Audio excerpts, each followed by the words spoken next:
Bonjour et bienvenue dans cette nouvelle édition du journal du Cinémed.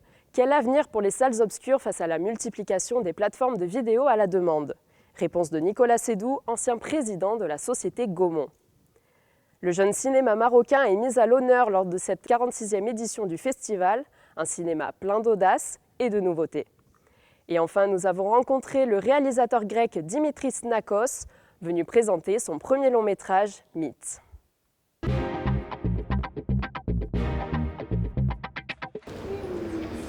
Aujourd'hui, je me glisse dans la peau d'un personnage incontournable du festival, ce sont les bénévoles. Et cette année, pour cette 46e édition, ils sont près de 120 à vous accueillir et à vous guider chaque jour.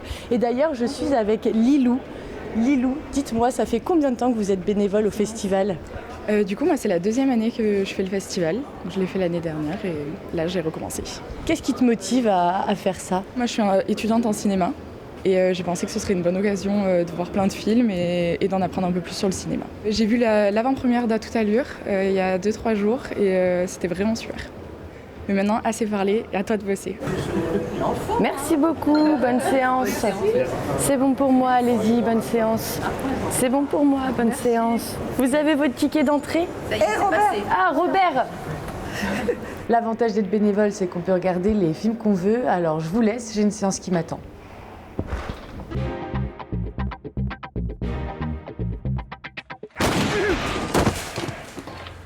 Avec Mythe, le cinéma grec est de retour dans la compétition long métrage. Un thriller noir pour un premier long métrage avec une caméra organique et toujours en mouvement qui accroche le spectateur. On voulait que la caméra soit vraiment comme un personnage vivant. On voulait que ces mouvements de caméra apportent de la tension supplémentaire au public et aussi qu'ils ressentent ce que les personnages sont en train de vivre. And also to feel what the characters feels.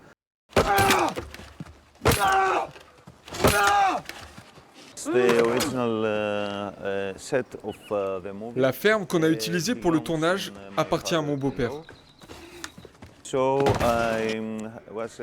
Donc j'ai fait le choix de tourner là-bas parce que je trouve que le lieu ajoute quelque chose de très intéressant à l'atmosphère du film. Really interesting. Pour savoir si Mythe et sa mise en image singulière a convaincu le jury, il faut attendre la remise des prix ce samedi. Bonjour Christophe Leparc, merci de nous accorder ce petit entretien. Cinémed, c'est le cinéma marocain qui est à l'honneur. Alors le jeune cinéma marocain. Le jeune cinéma marocain. Ouais.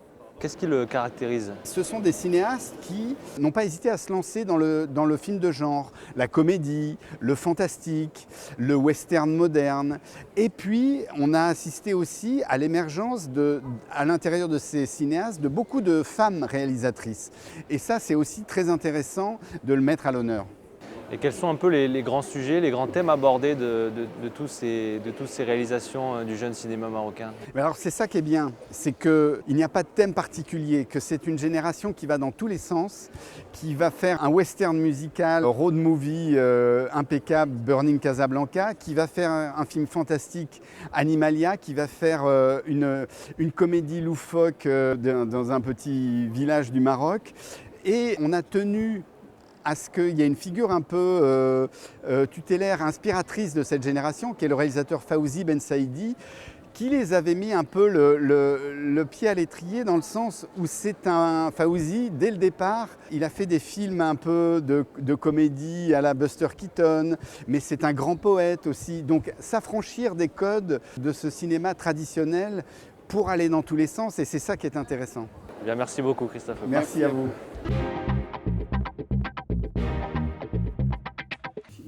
Et si les salles de cinéma disparaissaient ? Voici le genre de questions auxquelles devait répondre Nicolas Sédou, l'ancien PDG de Gaumont, lors de sa masterclass. Il faut avoir envie d'aller au cinéma. Donc il faut que le lieu soit accueillant.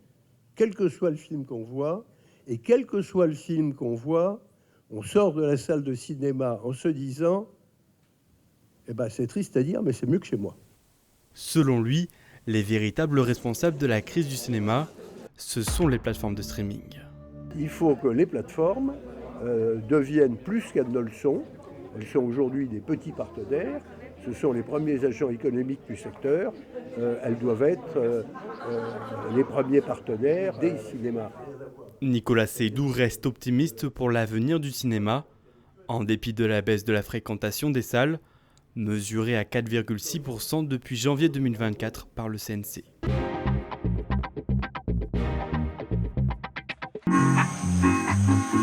L'histoire des FARC, un projet long de 15 ans en Colombie pour Pierre Carl. Ce film va des débuts de la guérilla jusqu'à la sortie du maquis et jusqu'aux difficultés à réintégrer la vie civile pour les guerrilleros et guerrilleras des FARC. Durant 2 heures, ce documentaire retrace 70 ans d'histoire des forces armées révolutionnaires colombiennes. Le film permet de rappeler qu'ils ne sont pas nés ce jour-là, qu'ils existaient avant, que c'est un groupe de résistants, que ce sont des rebelles, des insurgés, et pas que des narcoterroristes comme ils ont été présentés par les grands médias, notamment au moment où ils avaient enlevé Ingrid Betancourt. Une histoire devenue personnelle, inspirée par son beau-père. J'ai eu l'occasion de vivre en Colombie pendant mon adolescence et d'avoir un beau-père qui a lui-même documenté cette histoire à travers un film de fiction. Il a été le premier à faire un film de fiction qui ne stigmatisait pas les guerrilleros et guerrilleras. Et donc j'ai baigné là-dedans et très vite j'ai été sensibilisé à ce qu'était vraiment ce groupe armé et cette résistance armée. Un nouvel éclairage sur cet épisode encore douloureux de l'histoire colombienne. Merci à tous de nous avoir suivis. On se retrouve demain pour une nouvelle édition du Journal du Cinémed. Sur ce, le film va pas tarder à commencer. Bonne séance à tous.